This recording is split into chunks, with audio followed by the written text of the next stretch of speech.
The ACC is an absolute unmitigated mess, and I have no idea who's going to emerge from the heap. We better assemble the squad to figure it out. You're talking ball with the ACC squad. From Florida State to North Carolina, from Syracuse to Miami, and from NC State to California, it's the local experts of the Locked On Podcast Network, bringing you scoops, breakdowns, and the most comprehensive preview of the upcoming ACC weekend. Hang on, it could get loud, it could get heated, and it will definitely be fun. Squad up, you're part of the ACC squad. Hey there, what's up? It's Thursday, November 13th, 2025. Welcome into this week's episode of the ACC Squad Show. And where we're trying to figure out if we should send anyone to the CFP or not. I think we would all answer equivocally. The answer is no. Maybe we should just look ahead to baseball season or something like that. Joining me on the show today from Locked On Syracuse, Mr. Jackson Holzer. From Locked On FSU Seminoles, Mr. Brian Smith. From Locked On Blue Devils, JJ Jackson. And half of the hosts of Locked On Wolfpack, Mr. Grayson Boone. I'm your host today, Isaac Shade, host of Locked On Tar Heels. You're joining us at the place to get your ACC content every single day. It's part of the Locked On Podcast Network, which, fellas, now the #1 sports podcast network in the entire galaxy. Yes, that's right. The entire galaxy. We're #1. Special shout out to all you everydayers who have joined us. Great to be with you. Here's where we're headed on the show today. The ACC is a mess, but somebody's going to come out of this thing and head off to the CFP. Who on earth is it going to be? Could be JJ's Blue Devils. Then we'll look ahead to this week's slate where we've got 5 one-loss teams. Is there any hope for the 2 loss teams remaining? And then also we got to look on the hardwood where there are a slew of insanely talented freshmen already making an impact on the ACC. In fact, this week's ACC co-players of the week are both freshmen. Fellas, what on earth are we supposed to make of our conference? Virginia loses at home to Wake. Louisville loses at home to Cal. Duke loses at UConn. Clemson beats Florida State 24-10 in a game that maybe could have been the ACC conference championship game preseason, and now it's laughable. Here's the question. It's funny. I'm going to ask it this way, and then somebody's going to laugh at it. Is there any hope in all of God's green goodness that we could have more than one ACC team in this year's CFP? No. Do you want me to reply? I just wanted Things to see aren't looking good. Response y'all had. No is the absolute unequivocal answer. They might not even get one. We shouldn't. We probably should not have one. Here's where things sit right now. There are 5 one-loss teams: Georgia Tech, Virginia, Pitt, SMU, Duke, which, guys, that means that there is no Clemson, no Miami, no Louisville, no Florida State that we're looking at even making the championship game, much less being our representative. So let me ask you this way. Is there any hope that either of the 2 loss teams, Miami and Louisville, will jump one of those 1-loss teams? But that would mean that 4 of the 5 1-loss teams have to lose again.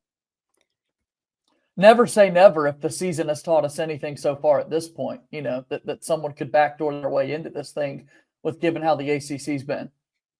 That's a fair statement, to be really honest. It might be the most true statement we hear all night. I got a question. Is there anyone in the ACC who you think can win a national championship? This year? Yeah. No. Hell no. No. We're talking football, right? This is still football. I'm just glad we can all laugh at the futility of this conference this year. I love how we could sit here and complain about how there's anti-ACC bias and everything like that, but the reality is that this conference just isn't good right now. It's just not good. There are no good teams in this league, and by good teams I mean anyone who has a remote possibility of winning a national championship. There's not even a team you can make the case that, if it breaks right, they could maybe make the semifinal. No. All these whoever is lucky enough to get the one bid from the ACC, and I say lucky because I don't know if they would actually get the bid, because remember, you're not guaranteed a bid just because you win your conference. It's the best 5 it's the best 5 conference champions. It doesn't mean you have to be a Power 4 conference just to get in. But the team that gets in is going to get slaughtered. That's just what's going to happen in all likelihood.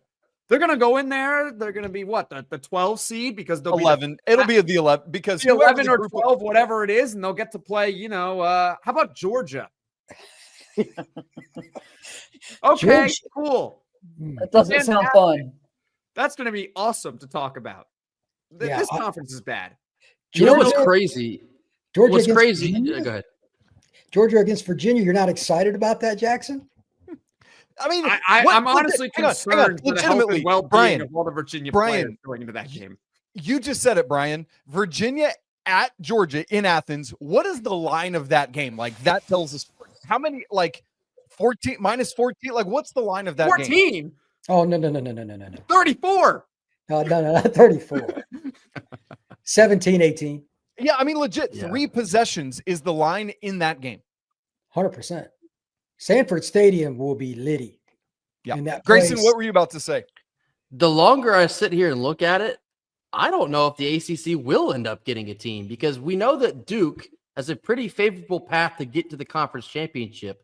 If they win that and get the auto bid, I'm not sure they're going to be ranked higher than, let's say, a USF if they go on to win the American because they're currently, 24th right now? If they keep winning, they're going to be ahead of Duke. But then there would have to be a 6th conference that would get ahead of the ACC champ would have to be 6th to not get in. Right? Does that make sense? The fact that I'm bringing this up is in Yes, fact a problem. Duke has 4 losses, and one of those is to UConn. Yeah. They got blown out by Illinois. I know people will say, well, it wasn't as bad as the story indicates, but the reality is the score is 45-19. 5 turnovers. Illinois. Yeah. Okay, so we've got, of these 5 one-loss schools, Georgia Tech has at Boston College and then hosting Pitt. Virginia is at Duke hosting Virginia Tech. Pitt is at Georgia Tech hosting Miami. That doesn't seem hopeful for Pitt. SMU hosts Louisville and then is at Cal. Duke hosts Virginia, is at North Carolina, and then hosts Wake. Of those 5, do you think that 2 can come out still having just 1 loss? Do you trust anybody in this league? This is a really easy question, folks. Absolutely not. No. Yeah, I think everybody will have 2 losses walking in, if not 3, into the title. If Miami somehow found their way into the title game still, would it surprise any of us? And they could. So Miami and Louisville are the 2 loss teams. Miami still has NC State, at Virginia Tech, and at Pitt. That's their remaining schedule. They'll find a way to blow it. If the Pitt game, I'm just going to go ahead and call this because I've lived in Florida. If that game is cold and snowy and wet, South Florida kids ain't playing ball there. That ain't going to work. But if it's a dry track, no, seriously, I know, you're right. Now they'll be in parkas before they get on the plane. So that's my only concern for them there. But Pitt, they got Notre Dame this week and they're going to be beat up. Then they got Tech and Miami. That kind of eliminates them. They'll be too beat up. I don't know if nothing against JJ here, but Duke, that team is it's civil. It is dysfunctional in so many different ways. JJ, what's your response to that? You see it every week. It was so disheartening to drop the UConn game in the manner in which that they did when the offense has been so great throughout the course of the season, but in the losses, it's been costly turnovers from Darian Mensah, who's, again, he's been awesome. It's just you can't have as many turnovers and keep trying to find ways to win games like that. So, I'm of the teams that are out there, it feels good to still have a chance mathematically. But also, as you just listed, Isaac, so many of these teams that are still in the hunt only have 2 ACC games left because they either have a bye week still to come or they've got their rivalry game out of conference. Whereas Duke still has to go unbeaten in 3 conference games, knowing how crazy the ACC has been this year. And we'll talk specifically more about the Duke-Virginia game coming up, so let's hang on to that. But, JJ, you make a great point. The more games you got to play, as unpredictable as these teams are, there you go. So, Grayson, let me ask you this question. It's ACC Championship Saturday. The 2 opponents in that game have a total of how many ACC losses? 2, 3, or 4? Does that make sense what I'm asking? I'm going to say 3. I think So somebody's going to have one, the other will have 2. Okay. So you think we will have at least 1 2-loss team in the ACC Championship game? Correct. Yes. Okay. Jackson, you agree? I agree. It's just too cluttered right now. It's hard to envision that two teams are going to walk away from this with only one conference loss. No. It's either going to be 3 or 4. Oh, And God. and 4 of the 5 have a game against one of the other one-loss teams. The only one that doesn't is SMU, but they host Louisville and then have to travel out to Cal. And so it's just, man, it's tough to know, boys. I mean, do you trust SMU? no. Yeah, they lost to Wake Forest. I know they They beat scored Miami, and then you 12 lose to Wake Forest. It's just like, Not only they lose, brother, they scored 12. That's not good. this is North the Pac Carolina has scored Conference. more than that 3 games in a row at this point. That right there disqualifies all kinds of things. But by the way, I know we'll get into it later. I'm curious if anybody's heard anything on Chandler Morris in regards to his health, and anybody that has any quarterback injury stuff. We need to talk about that. We got quarterback injuries. Okay. Yeah, Syracuse is struggling with that right now. Well, let's Out of get all into the bad it then. teams in the bad conference, we might be the worst. Eh, We're terrible. All right, Yeah. then we got to look ahead to this weekend where we've got a Clemson at Louisville game that a lot of us on this show preseason predicted would be the ACC championship opponents. And it's just now a random Friday night game. But the big game of the weekend is somehow Virginia at Duke. So we'll get to that and much more to get ready for this weekend coming up in just a second. Right after I tell you about FanDuel, y'all, the NBA is back, and there's no better place to get in on that action than FanDuel, the official sports betting partner of the NBA. Even if you miss the start of a game, or maybe you want to ride the hot hand, FanDuel has live bets on everything from who's going to score next to who's going to make a big comeback late in the game. Plus, you can combine all of those live bets into one same-game parlay for a shot at an even bigger payout. All of that, man, it keeps every game exciting because you got something riding on it. Like, am I going to win or not? I mentioned a couple of those upcoming games. Tomorrow, Louisville at home against Clemson, 2.5-point favorites. And then Saturday, Duke at home against Virginia. The Blue Devils, 6.5-point favorites against the previously ACC undefeated Cavs, at least in games that actually counted for the conference standings. Right now, FanDuel is giving new customers $300 in bonus bets when your first $5 bet wins. So head on over to FanDuel.com to sign up and play your game with FanDuel, the official sports betting partner of the NBA. Welcome back into this week's episode of Locked On ACC Squad Show, your first listen of the day. And thank you for making Locked On the #1 sports podcast network in the world. You're listening to the ACC, which is not the #1 conference in the world. I can tell you that. We, from a football standpoint, are maybe 5th or 6th, hopefully, right now. Let's look to tomorrow night's game, Clemson at Louisville, 7:30 p.m. Eastern on ESPN, or something else for those of us who still have YouTube TV. This is a game that preseason, multiple of us picked as an ACC championship game.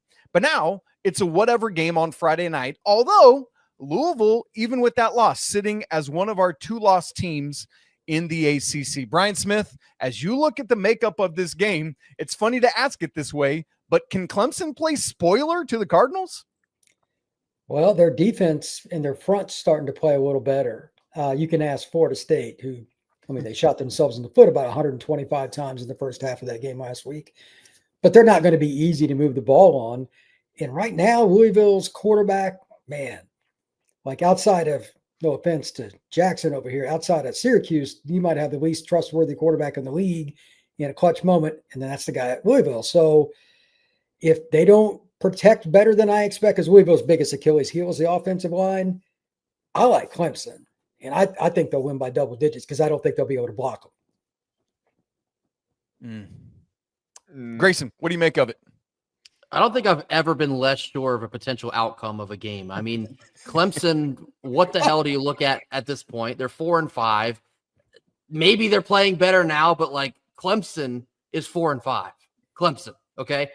Right. Louisville, now, Isaac, you posed the question, can Clemson spoil Louisville? Louisville's already spoiled. So there's that. So like, does Louisville have to get up for this game? I don't really know. Like, how do they respond to losing to Cal? Because that was your season ahead of you and you let that get away. So Yeah, this is most certainly a football game. It will be played on Friday night. I think that's all I got for now.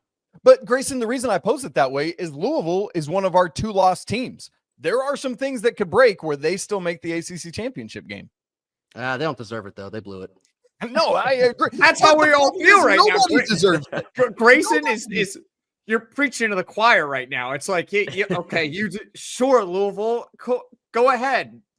Beat Clemson. Clemson isn't good. They're 4-5. Like we've given Clemson enough chances here on this show to actually be something this year. Yeah. They're nothing. They're 4-5. They're done. They have to. They're fighting to just make a bowl this season. To make Dabo has to talk about refs to become relevant for Clemson to be relevant right now, right? Like, you lost to Duke, and we're talking about the refs. The refs, you lost to Duke. Duke just lost to UConn. Like, who's going to win this game? Okay, fine. They're at home. I'll go with Louisville. Oh, wait. Last week they were at home. They lost to Cal. So who's going to win? No clue. No clue. I don't have a pick. okay, well, speaking of those Duke, go ahead, JJ. You were about to say something. I was just the more I think about this, I think I'm in the, you asked Grayson earlier, 2 losses, 3 losses, 4 losses, whatever.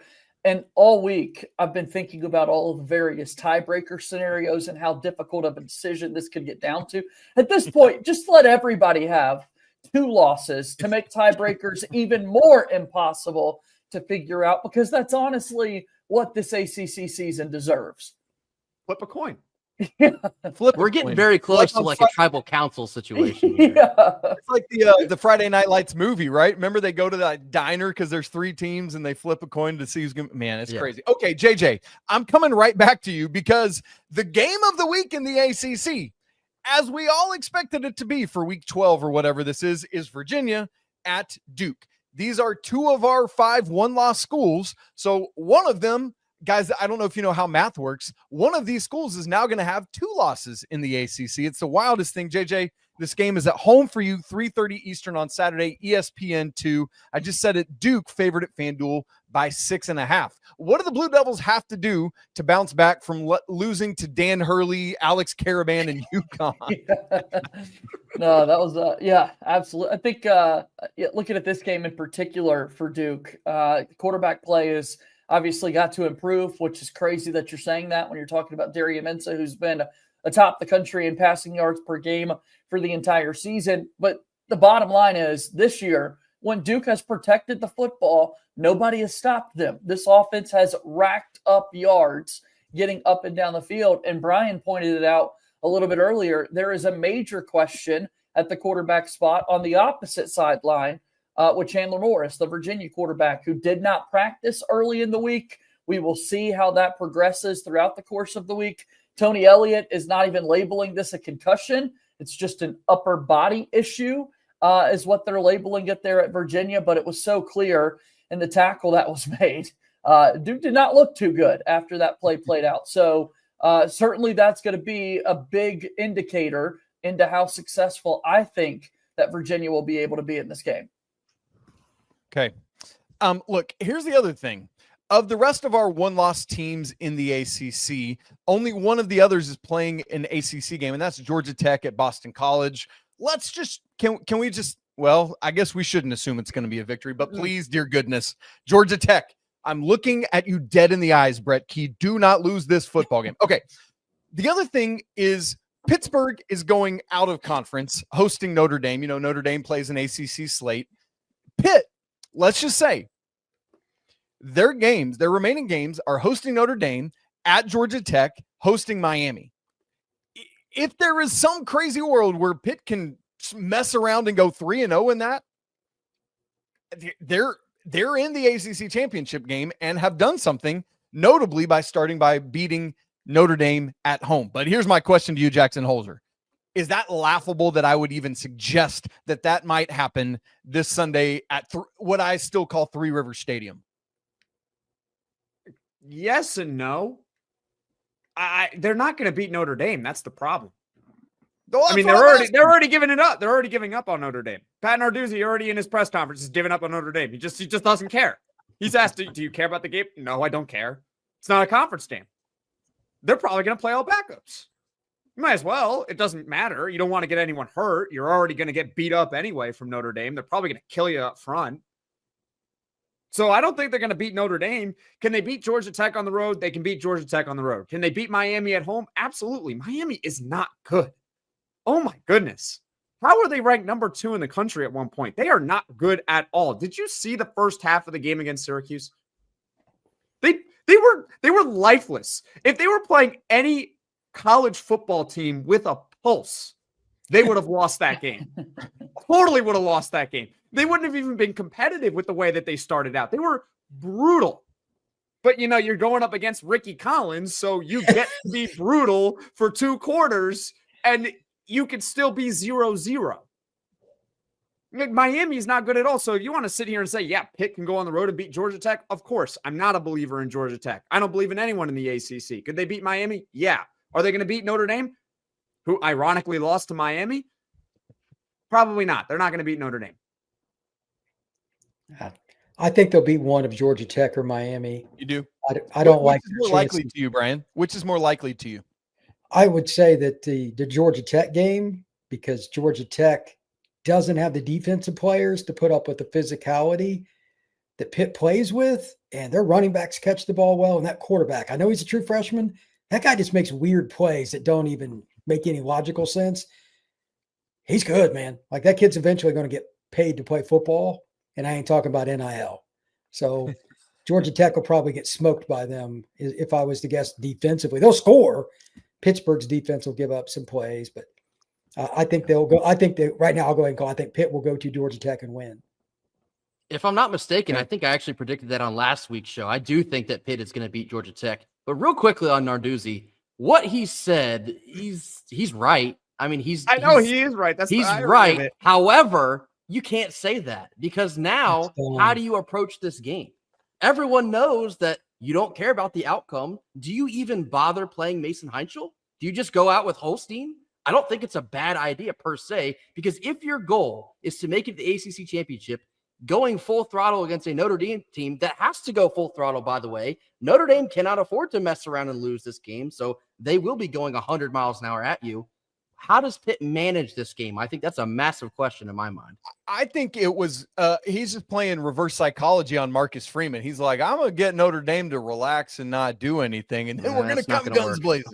No, not going to work. That's not going to, no. Hey, quickly, Grayson, while you're talking, before we move to our final segment, the other 2-loss team is in action. And you guys, the NC State Wolfpack, are traveling down to Coral Gables this weekend. Can NC State give Miami their 3rd ACC loss? Grayson, what do you see? Because I think Miami kind of stinks, I'll say they can. NC State can win this game. Do I think they will? Probably not. I mean, it is a homecoming game for CJ Bailey, so maybe you get some kind of bump out of that. They're coming out of a bye, so they've had some extra time to get some guys back healthy. Hollywood Smothers and Justin Jolie, to name a few. They got their guys back if they can keep, relatively the same game plan against Georgia Tech, where basically a race to 50. If you can go out and try and put 50 on Miami, maybe you got a shot. But I think Miami's defense will pose a different task than Georgia Tech's did. So I think Miami's going to end up winning that game. This is an audition game for CJ Bailey. And Miami fans know exactly what I'm saying. The people are saying this. This is an audition game. CJ Bailey goes out there, 400 yards, 4 touchdowns, leads NC State to a win. Someone in Miami is going to be calling in January. You may hear people complain about that. I will not be one of them. I will be happy. Interesting. Grayson Boone. You want him gone? No, I want to win this football game. That's all. Oh, you just okay. Next year, brother. I want to win this game. You want to worry about the future in the future. You just want to win the game. Okay, I'm going 1-0. What you were saying. I have one game ahead of me this weekend. I'm trying to go 1-0. Grayson's playing for now. Mario Cristobal is playing 4D chess, where he's like, boys, we're going to tank this game so we can get CJ Bailey next year. That's what's happening here. SMU, the other 1-loss team, is idle this weekend. By the way, Rhett Lashley, their head coach, is going to be in studio for this week's college football kickoff. So make sure you check that out on Fire TV. Boys, we got to talk some hoops because the nation has been taken storm by this incredible crop of freshmen, and the ACC is a massive part of that. We'll get you up to speed, and I want to ask the guys, how many of those freshmen are going to make the ACC teams in the postseason? We'll get to that to wrap the show in just a second. Right after I tell you about Supply House, when the opening whistle blows on a new repair, get your crew moving forward with Supply House. Order today and see parts on your doorstep tomorrow. Over 280,000 plumbing, HVAC, and electrical items from the most trusted brands in the business. Their real-time inventory and honest lead times keep you from punting projects, while their industry-leading customer service always has your blind side covered. You need parts fast for a project? No worries. Supply House has next-day delivery. Man, talk about a game changer. They've got part finder tools and 3D schematics that can save you hours on jobs where every detail matters. Plus, their Trademaster perks like priority shipping and dedicated support make the whole process smoother. So join the free Trademaster program today and score serious perks like priority shipping, lower prices, and a dedicated support line. Visit supplyhouse.com to sign up for free and use promo code SHCollege5 for 5% off your first order. That's supplyhouse.com. Real people, real service. One of the early storylines in college basketball this year is the dynamic impact that freshmen are having on the landscape. And you guys, the ACC is no stranger to that reality. I'll just name off a couple of them that are already dropping it. By the way, look at Jackson Holzer, Johnny on the spot, changing his background to what is still the Carrier Dome, AKA fine, whatever, JMA or wireless thing. Cam Boozer at Duke, Caleb Wilson at North Carolina, Mikael Brown Jr. at Louisville, Neo Avdilas at Virginia Tech. Wilson and Avdilas, by the way, co-ACC Players of the Week. Mo Silla down in Atlanta at Georgia Tech. Shelton Henderson at Miami. Matt Abel in Raleigh with Grayson Boone. Kyan Anthony up at Syracuse, Tyster Ritter at Virginia, Jalen Harrelson at Notre Dame, Ebuka Okori at Stanford, who is the third leading scorer in the nation right now. And that's not even mentioning all the rest of the dudes on Duke's stable of players. You guys, here's my question to you. Jackson, I'm actually going to start with you since you've got Carmelo's offspring happening up there in Syracuse. How many freshmen are going to take up one of the 15 slots on the 3 All-ACC postseason teams? I think at least 5. I think so. That's a lot. You're already at 5. Yeah, I think 5. Grayson, is that because you think it'll be more or less? I'm going to go a little bit less. I'll say like 3. That was my take as well. 3, Brian? Yeah, I just think a lot of kids like Boozer I've seen play live. Like I've been around him. That is lock, stock, Oh, yeah, barrel. that makes sense. Down in Florida, yeah. I went and I've met him. Like that's first team all ACC, one and done. Yeah. Screw you guys, I'm out of here. Yeah. The whole 9 yards. But not many kids are built mentally like he is as well as physically. How many of those guys are going to be good in February right before the ACC tournament and all that? I could see a few guys coming close, but I'll agree with Grayson. I think 3 is more likely. Jay? I'd probably lean closer to 5 than 3, just given how talented this group is. But then, the more I think about it, it's like, man, I'm cutting down the number of spots for the great experienced players that you've got in this conference as a whole, and a lot of guys that are going to make big time plays for their team this year. But, someone like Cam Boozer, Caleb Wilson at North Carolina, Mikael Brown, those are absolute locks. What the kid's been doing at Virginia Tech, Isaac, you hammered the pronunciation there, which was remarkable. He's been awesome to watch this season. I wouldn't be surprised at all if he's on it at the end of the year. And yeah, it just takes another one to kind of make the list there. So I'm actually going to lean more towards that 5 number than 3. Yeah, I mean, of the So, like 15, 4? if you're giving me over 4. We split the difference. It's like 4, yeah. Thank you, Grayson. Yeah, I mean, because you start thinking about the other players that are likely to make this list, like a Marcus Burton at Notre Dame, for example, right? Like they're going to be on there. But when we talk about 15 slots, and like it's not just that these freshmen are talented, it's how high level and impactful they already actually are for their teams.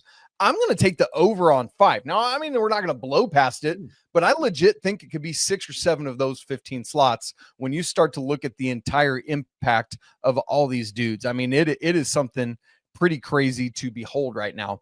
That said, yeah, JJ, I think the 3 names you said are probably the obvious ones with Avdilas. It's those 4. And then beyond that, you just need 2 others to pop, and then you've really got something going. Now, it's interesting, though, fellas, because it feels like lately, we had Cooper Flagg, obviously was the conference player of the year last year, but both in the ACC and nationally, it's been dominated lately by more senior laden or upperclassmen laden teams. However, we're now past that COVID eligibility, and maybe the freshmen are going to start having more of an impact. And there's something to that.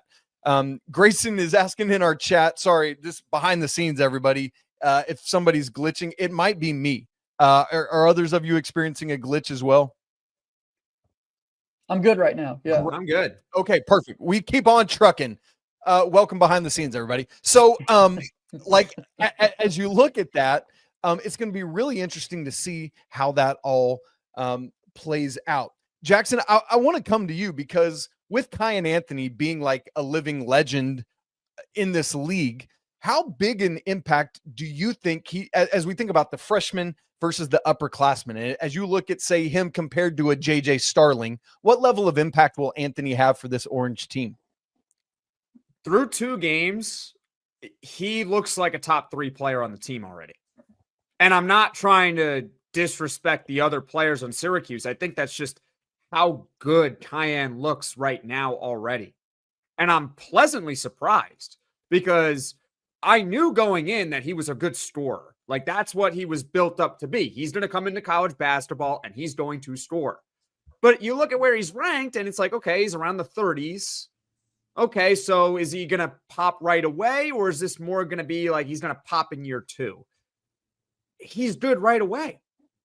The kid can do basically anything on the offensive end already. Like, he does need to get bigger. He does need to get stronger. He's still young. We get all of that. It's only been 2 games against mediocre competition at best. Not mediocre competition. I'm being nice there. Lower mid-major teams. But he looks like a top 3 player on the team already. JJ Starling is out right now with an injury. We don't know how long he's going to be out for. Right. I feel perfectly confident with Carmelo Anthony right now as the starting 2 guard. It's like they're not missing it. They didn't miss a beat in the last game. They didn't miss a beat in the season opener without JJ Starling. So Cayenne looks great, and it's not just because his last name is Anthony. Like, he's legitimately a really good basketball player already. JJ, for your school and for my school, I think they are going to both be led by freshmen. Cam Boozer should be by all sorts of metrics Duke's best player. Same for Caleb Wilson at North Carolina. But elsewhere in the triangle, Grayson, it's an interesting thing there because I think Matt Abel is a massive contributor for this team, but I don't think we project him to be the best player or the leading scorer on this team, right? Like, that's probably Darion Williams, for example. How do you see Abel's role fitting into what's going on with this team? Man, it's only been 2 games, but he's been giving us a lot, not just in scoring, but Matt Abel, the true freshman, is our 2nd leading rebounder, which is crazy. He's like 6'2", 6'3". He's a guard, 2nd leading rebounder. I know it's only 2 games, but he's been able to do so much outside of just being a pure scorer, which he is, but he can get on the glass. He can assist pretty well as well. He's averaging 3 of those a game. He takes care of the basketball. He's just been a jolt of life into the lineup anytime he comes off the bench. I think that if he can finish somewhere around, I don't know, like 8 to 9 points a game, that's going to raise the floor and the ceiling of this Will Wade bunch. And we're talking about everyone else. The freshmen that he recruited might just be one of the most integral parts of this roster. Man, that's so interesting. Speaking of freshmen, JJ, let's forecast ahead to next week because one of the premier highlights of the early part of the season is the Champions Classic. Each year includes Duke, Kansas, Kentucky, and Michigan State. This year, it will feature your dynamic freshman Cam Boozer against who many project to be the number 1 player in the NBA draft next year, or certainly the 2 of them are, both top 3 in the draft, and that's Darren Peterson. We saw Darren Peterson in Kansas play North Carolina last week. JJ, we're going to get to see that matchup with another Tobacco Road team. What do you project ahead of this Kansas-Duke game next Tuesday? A whole lot of highlights. First and foremost, when you think about the star power that's on the floor playing in Madison Square Garden, Darren Peterson has been so much fun to watch for Kansas. I know that's not in our ACC equation, but like you said, he's one of the top players in the entire country. And Cam Boozer, in his debut against Texas, finished with 15 points and 13 rebounds, a double-double to start his college career. And you were underwhelmed because in exhibition wins against Tennessee and UCF, power conference opponents. Cam Boozer averaged 28-17. I mean, he's putting up video game numbers so far to this point. I don't see anyone out there really stopping him or slowing him down in any ways. I think we're going to see a dynamic game being played out. All right. Going to be a lot of fun. Can't wait to see it. And by the way, it's been great to see the ACC in totality off to a better start this year. As we record, the only ACC loss is Boston College. So come on, Eagles, what are you doing? But it's just feeling much better than it was last year, but still a lot of room the ACC has to grow. We'll obviously keep our eyes on that as the season goes. Great to be together today for the ACC Squad Show. Again, make sure you check out Jackson Holzer on Locked On Syracuse, Brian Smith on Locked On Seminoles, JJ Jackson on Locked On Blue Devils, Grayson Boone and Kent Gibbs on Locked On Wolfpack, and all the rest of the stable of ACC shows, as well as mine, Locked On Tar Heels. Great to be together. We'll do it all over again next week. Hopefully, Dono will be back, unless the Wolfpack go down there and take care of business, and then he might just stay away for another week. We'll see what happens there. This has been the Locked On ACC show. It's all part of the Locked On Podcast Network, the #1 sports podcast network in the world. Your team every day. We'll see you next week. Peace.